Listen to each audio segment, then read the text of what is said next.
চরের মানুষের জীবন এক অবিরাম সংগ্রাম ও কঠিন যুদ্ধ করে বেঁচে থাকার লড়াই। এটা সিনেমার কোনো দৃশ্য নয়, এটা কুষ্টিয়া জেলার দৌলতপুর থানার রামকৃষ্ণপুর ইউনিয়নের চরের বাস্তব জীবন।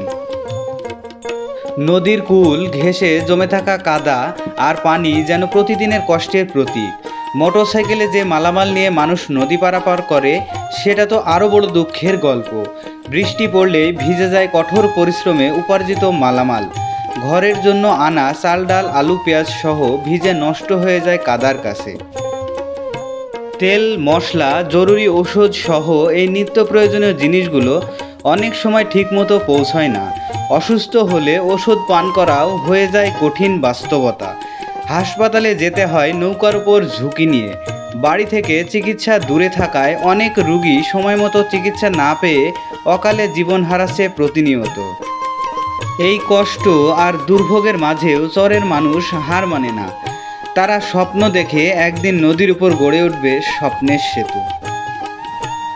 ঔষধ পৌঁছায় না সময় মতো, অসুস্থরা পায় না প্রয়োজনীয় চিকিৎসা, হাসপাতালে পৌঁছাতে হয় দেরিতে। অনেক সময় নৌকার দেরির কারণে মৃত্যু ঘটে চলেছে অনবরত। মানবতার এই কলঙ্কের অবসান চাই আমরা। তাই তারা আশার দ্বীপ জ্বালিয়ে রাখে বুকের গভীরে। স্বপ্ন দেখে একদিন তাদের রাস্তা হবে পরিষ্কার, নৌকার বদলে আসবে সেতু, হাসপাতাল থাকবে পাশে যেখানে পাবে সঠিক চিকিৎসা। এই পাকা রাস্তা ও সেতু শুধুমাত্র শহরে উন্নয়নে সীমাবদ্ধ থাকলেই চলবে না। এই মানুষগুলোর কষ্ট দুঃখ দুর্দশা একটু বুঝুন, এগিয়ে আসুন এই মানুষগুলোর পাশে। একটা সেতু মানে উন্নয়ন নয়, একটা সেতু মানে এই অঞ্চলের হাজারো মানুষের বেঁচে থাকার একমাত্র পথ। এই ভিডিওটি ছড়িয়ে দিন যাতে করে ঊর্ধ্বতন কর্তৃপক্ষের নজরে আসে এবং বদলে যেতে পারে এই চরের মানুষের কষ্ট।